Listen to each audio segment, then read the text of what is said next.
Fala pessoal e bem-vindos a mais uma análise detalhada. Hoje a gente vai explorar juntos um dos paradoxos mais fascinantes de toda a literatura do Antigo Oriente Próximo. O que de fato significa sobreviver à liberdade? Bom, vamos mergulhar de cabeça nisso. O capítulo 15 do livro de Êxodo é super famoso por descrever uma fuga épica, né? Mas a nossa exploração visual de hoje vai mostrar que sair do Egito foi literalmente só o começo. Nós vamos usar o nosso texto-fonte para entender de verdade a geopolítica, a hidrologia e a sociologia por trás de um povo que deixou de ser escravo e, de repente, puf, precisou aprender a ser uma nação no meio do nada absoluto. Pensem bem nessa pergunta. O que acontece 3 dias após a maior vitória militar da antiguidade? Existe uma tensão dramática absurda aqui. O texto leva a narrativa de um triunfo monumental, sabe, a queda de um império colossal, direto para uma batalha brutal pela sobrevivência mais básica possível. Toda aquela euforia evapora em exatamente 72 horas. É um contraste gritante entre a poesia da vitória e a realidade implacável e dura da geografia física. Seção 1. A canção da vitória antiga. Antes da gente entrar nesse choque de realidade, vamos entender o contexto histórico de como esse triunfo foi registrado. O capítulo começa com o que os estudiosos chamam de o Cântico do Mar. E, do ponto de vista linguístico, esse é um dos textos mais arcaicos de toda a Bíblia. A linguagem se assemelha demais à literatura ugarítica lá do 2º milênio a.C.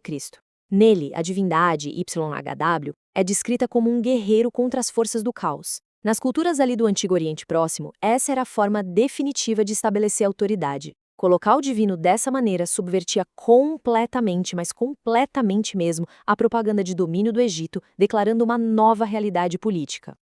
Agora, o que é realmente interessante notar aqui é esse abismo tecnológico gigantesco. De um lado, a gente tem o ápice da tecnologia militar egípcia, a cavalaria e os carros de guerra, a verdadeira elite bélica do mundo antigo. Do outro lado, a realidade israelita, uma multidão em fuga, sem cavalos, sem carros e sem qualquer tecnologia militar. A canção celebra especificamente que o cavalo e o seu cavaleiro foram lançados no mar. Para um povo sem armas, derrotar os cavalos de um império sem usar uma espada sequer era a prova irrefutável de uma intervenção superior. Seção 2. Miriam e a liderança clânica.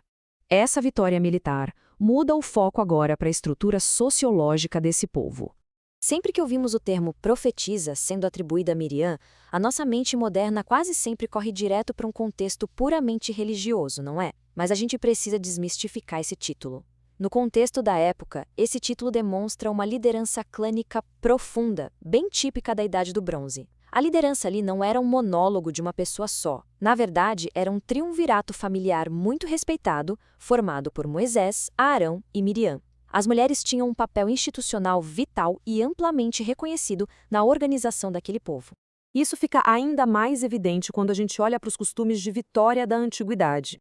Miriam liderando as mulheres com tamborins, fazendo danças circulares. Isso não era só uma festinha espontânea porque eles estavam felizes. Era um costume cultural profundamente enraizado.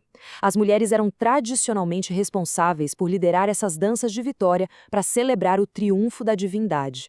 Ao assumir essa liturgia enorme, Miriam atua oficialmente validando essa nova realidade de Israel. Seção 3. O choque do deserto. A política e a celebração acabam abruptamente e a gente cai de cara na dura realidade da geografia física. Olhando para essa linha do tempo, a gente percebe um verdadeiro efeito chicote geográfico. Prestem atenção. A vitória total no Mar Vermelho acontece no dia 1. Em meros 3 dias, toda aquela euforia despenca quando eles entram no deserto de Sur, depois passam por Mara, até chegarem em Elim. É uma transição alucinante da glória épica por desespero existencial no noroeste da Península do Sinai. E onde exatamente eles estavam metidos? No deserto de Sur. A palavra Sur significa literalmente muralha, tanto em hebraico quanto em egípcio, onde é chamado de Etam. E olha, essa palavra não é um acidente geográfico, é uma barreira de aridez extrema. De repente, aquele povo recém-liberto acorda para um pesadelo logístico. Porque num lugar desses, a sobrevivência nômade depende exclusiva e inteiramente de uma única coisa: achar oásis, achar água. Seção 4. Mara, hidrologia e sobrevivência. Vamos examinar a primeira grande crise de sobrevivência, mais ou menos a 50 quilômetros ao sul do Mar Vermelho. Mara, no idioma original, significa amarga. O texto relata que a água de lá não podia ser bebida de jeito nenhum. Isso é um reflexo fiel da hidrologia real e documentada daquela região do Sinai. Muitos poços no deserto têm níveis absurdamente altos de magnésio e outros sais, o que torna a água intragável e muitas vezes um laxante potente. É uma ironia cruel, né? Encontrar água no deserto e descobrir que beber aquilo pode te desidratar e ser letal bem rápido. E é aí que o texto apresenta uma solução que é simplesmente fascinante. A instrução divina dada a Moisés é lançar uma árvore específica na água para torná-la doce. Lendo isso, através das fontes históricas, a gente vê uma mistura linda entre o milagre teológico e o conhecimento prático da botânica beduína.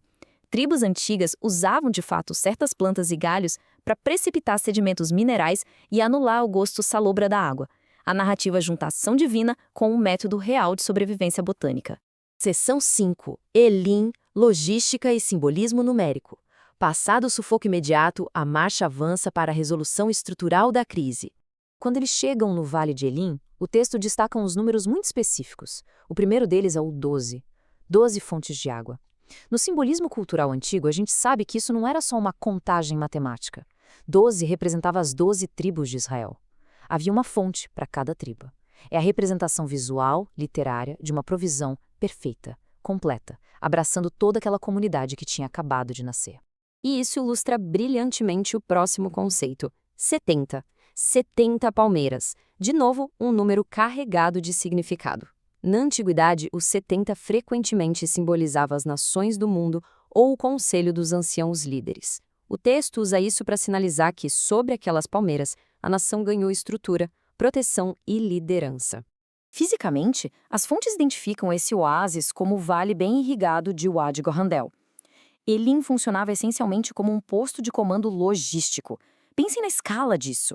Não tem como mover milhares de pessoas pelo deserto sem bases operacionais seguras. Elim forneceu exatamente esse porto seguro. Foi a base essencial para descansar, beber água de verdade e organizar toda a logística pesada para a próxima etapa massiva rumo ao Monte Sinai. Seção 6. Um novo paradigma de cura. Para fechar a nossa análise geográfica, vamos olhar para as mudanças teológicas e sociais que aconteceram no meio desse pó todo. A gente vê aqui uma mudança de paradigmas bem profunda. No Egito, vigorava o sistema de Ma'at, ou seja, a saúde, a ordem, tudo dependia de magos e feitiços super variáveis, deuses caprichosos. Já em Israel, o novo sistema traz uma aliança ética condicional. A promessa agora, atrelar a saúde nacional, a ausência daquelas pragas do Egito, a obediência rigorosa às novas leis éticas. Então, o ponto crucial dessa mudança é resumido nesta frase aqui. YHWH Rafá, o Senhor que cura. O paradigma muda radicalmente daquela magia inconstante para uma aliança ética. A sobrevivência de uma nação não vem mais de amuletos, vem de ética e obediência à lei. É literalmente o nascimento de um código civil novinho em folha, acontecendo ali entre a sede e as águas do deserto. E tudo isso deixa a gente com uma provocação final. A verdadeira libertação acontece no instante em que o opressor é derrotado militarmente? Ou apenas quando essa sociedade recém-formada aprende de verdade a sobreviver às provações do deserto? Porque quebrar correntes e cantar a vitória parece ser a parte épica, a parte fácil. O verdadeiro teste é organizar a logística, criar novas leis e continuar caminhando numa imensidão árida. Fica essa reflexão para nós. Muito obrigado por acompanharem a análise de hoje, continuem questionando sempre e até a próxima.